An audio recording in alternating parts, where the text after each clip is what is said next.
Hey guys, it's Jason with the Board Game Mechanics, and today we're going to take a look at a game all about exploration called Paupers Ladder.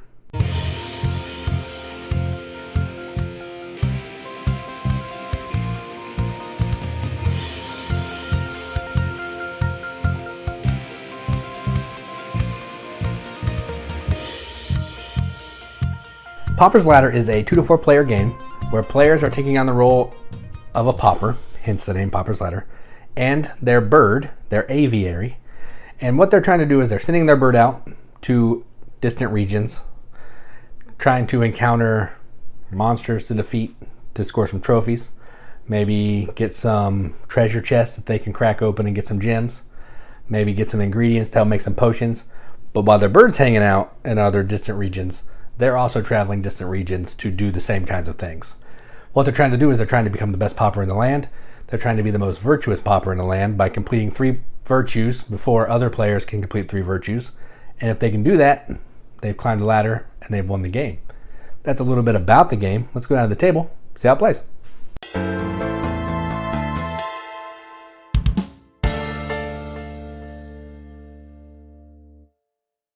Alright, so here's a game of Paupers Ladder, all set up for 2 players. Let me go over what I had to do for setup real quickly, and then we'll start playing. Alright, so to set up, you're going to give each player a color. They're going to have a meeple, which represents their pauper. Then they're going to have a disc, which represents their bird, because we're playing as a pauper and a bird. And they're going to start in the appropriate color of their person. So pink is here, blue is here, black is there, white is there. And they're just going to get a player board, which is going to look like this. It's going to have a spot for a bird that they're going to draft, which I already did that. It'll go on the untrained side. You have to pay some gems to train it, and that'll give you a special ability. Each player is going to get 5 gems, and then you're going to be able to buy some equipment, some starting equipment, which I did here. I bought this bird whistle. And then, so I have too many coins. Nope, I have 3 coins left. Yep. And then you're going to get 3 recipes, which are things that you're going to complete to get special abilities throughout the game and to help you get the virtues to win. I'll explain that. You're going to get a virtue marker, which is just a little token of your player. And you're going to get an outcome deck, which looks like this. This is going to be like a die roll sort of type thing to determine how you do on combat. And that's set up for players. You'll put the rest of the recipes in 4 stacks, showing kind of what they do here. We'll have stacks of each of the different terrain types and the equipment and the quests. Oh, speaking of that, I need to put some quests up.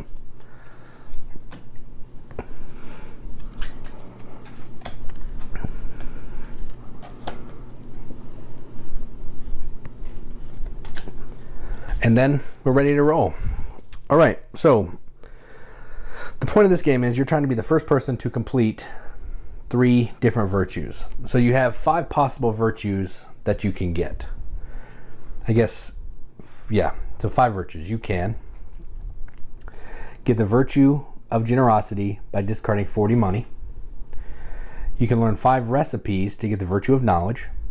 Discard 40 strength to learn the virtue of bravery, or discard 1 dragon to learn the virtue of magnificence, or discard 3 completed quests to get the virtue of fellowship. So you're trying to be the first person to complete 3 of those and you win the game.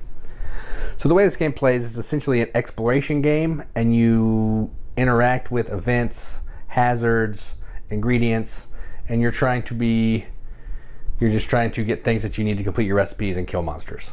So let's go ahead and show what you do on your turn. So on your turn, you get to move your bird and your person. So your bird can only go to an adjacent space, an adjacent territory. The squares are not a space, it's the color. So I'm going to send my bird to yellow. And then I'm going to flip a yellow tile. And I get a hidden stash. So I do this. I collect 5 gems, and then this card's discarded. So I get 5 gems. Good job, bird. All right. And then I can move my guy 1 as well, or I can pay an extra coin to move an additional 1. But I'm actually just going to go right here to the mine, and I'll take a mine card. And I have a bandit. So I have to fight this. If I fail, I lose 2 equipment. Is that what that means? Yeah, so I don't really want to fail. So let's hope I can fight this. All right. So fighting, we're going to do a couple different things. When we fight, we're going to Draw a card from the top of the outcome deck. So I'm going to take this deck, flip it, and I have a 4. All right, so I have a 4. Then we're going to, if the outcome card has an ally, you can use it providing you're in the type of region stated or you're willing to pay the cost. This one does not have an ally. All right, and then if your Pauper's fighting, add the strength bonus from 1 weapon. I don't have any weapons, so I can't do that. And then I can pay 1 gem to roll the lucky charm and add the bonus roll. So I'm going to do that. So I have a chance to add 1 strength, 2 strength, or 0 strength to boost up my power. So I'm going to discard a gem. I'm going to roll it. I got 2, sweet. So that makes me up to 6. All right. If your strength is equal to or greater than the hazard, you have defeated it. And I can choose one of the rewards here. So I can do a couple things. I can take 3 gems, or I can make this a trophy with a strength of 5 to put it into my trophy room, which is what I'm going to do. So now I have 5 of my 40 strength that I need to cash that in for a virtue. Then that is my turn. So I am done. Now it moves to the other player. So this card gets discarded, but I'm going to put it to the bottom of the deck. Then it's white player's turn. So they're going to do the same kind of thing. They're going to move their bird and their person. So let's see. I'll move my bird over here, and I'm going to do that. So I'm flipping the beach. A trained bird in this region may visit the seer who lives here. Peek at the top 4 cards, then return in any order. So I don't have a trained bird. So because we don't have a trained bird, this is just going to sit right here until we have a trained bird to interact with it.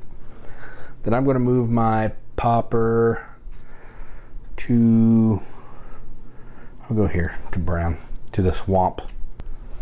Assassin's Guild. Assassins will defeat 1 hazard in any region if you pay them gems equal to the hazard's strength. Add the card to your trophy room. All right, so they're going to be here to help defeat a hazard that's chilling here in a future turn. And that is that player's turn. All right, so then we'll go back to pink. Let's see, what do I want to do? I'm going to move my bird. I'm actually going to keep my bird in yellow because the bird can stay or move. Ooh.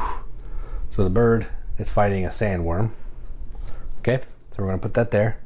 Then we're going to do the same thing. We're going to flip. I have a 5. I need to have a value of 6. So I'll pay a gem. Roll this, hope I get a 1. I got 0. I failed. So the hazard stays in the region and the bird did not win. Move my pauper down into the forest. Fighting a wood golem. So I have to fight this now. Whoops. So I'm going to flip a card. That was a nice 5 right there. And I wasted on the stupid bird. Alright, flipping it. I got a 1. If this is a coastal region, you may discard this card and draw. It is a coastal region. So this is what I drew. It's a coastal region. So I can discard this and draw another one. Sweet. I drew a 5. Alright. So I drew a 5. This needs a 6 to defeat, so I'll pay a coin, a gem, a roll. I got a 0. Dang, man, come on. So I lost. So I get no, I don't do anything, but it doesn't have a punishment, so I'm done. Back to gray. All right, let's see. Or white, I guess. They're gonna move their bird to here, to the mountains. An iron golem. So they're gonna fight the iron golem. So they're flipping, they got a 4. They're gonna go ahead and pay a gem. They need to roll a 2. See if they can do it. Rolled a 1, so they did not defeat it. Then I'm gonna move my guy into green, which is the forest. And I got fairy dung. So I'm gonna, do I need fairy dung? I do not need fairy dung, so it'll just sit here and wait for someone to pick it up. I don't think I need it. Let me see. Nope, I don't need fairy dung. All right, so that was that player's turn. All right, back to pink. Let's see. I'm gonna come down here to the beach with my, I'm gonna go to the mountains with my bird. Icy chest. If your pauper is carrying 2 potions, they can collect them to melt the ice. Collect 10 gems. I do not have 2 potions, so that hangs out. And then I move my pauper into the beach. We're gonna fight a giant seagull. It says gull, but it's a seagull because they're awful. All right, so I'm gonna flip a card. Let's see what we get here. So I'm flipping, and I get a 5. Sweet. So this needs a 4, so I kill it. All right, so this one has a third option that I can use when I defeat it. So it can be worth 4 trophy, or I can use it for that feather, which I'm going to go ahead and use it for. So I'm going to use it for the feather right here. So when you do that, you'll put it with the potion that you're going to be using it on, and it's going to be there until the potion is completed. All right, and that's the end of that player's turn. Back to white. White is going to come up here to the mountains with their person. They're going to fight an eagle. They need a 4. So let's see what they get here. They got a 6. So they killed the eagle. They're actually going to put the eagle in. They don't need the feather, so they're going to put the eagle in their trophy room. So they have 4 trophies. Then they're going to keep their bird. Nope. They're going to move their bird up here into the mine. Mercenary. You pay him 5 gems to complete a quest for you. Add the quest card to your journal as normal. Ooh, I can't do that because I don't have 5 gems, but that's nice. So he'll let you complete a quest, which is going to go towards your fellowship journey, or your fellowship virtue. So that's pretty nice. So that's the white player's turn. Then we're going back to the pink player. Let's see. Pink bird's going to come down here into the swamp. They're going to fight a bandit. I can't lose because I'm going to lose one of my equipment if I do. So let's hope that I don't. So let's see.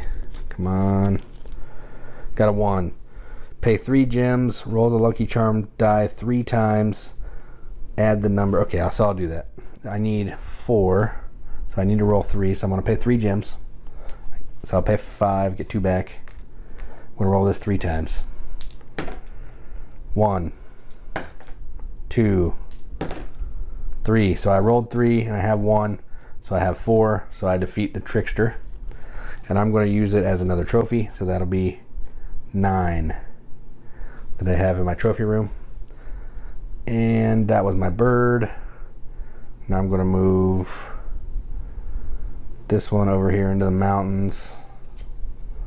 Copper ore. I need that, so I'm going to go ahead and copper ore.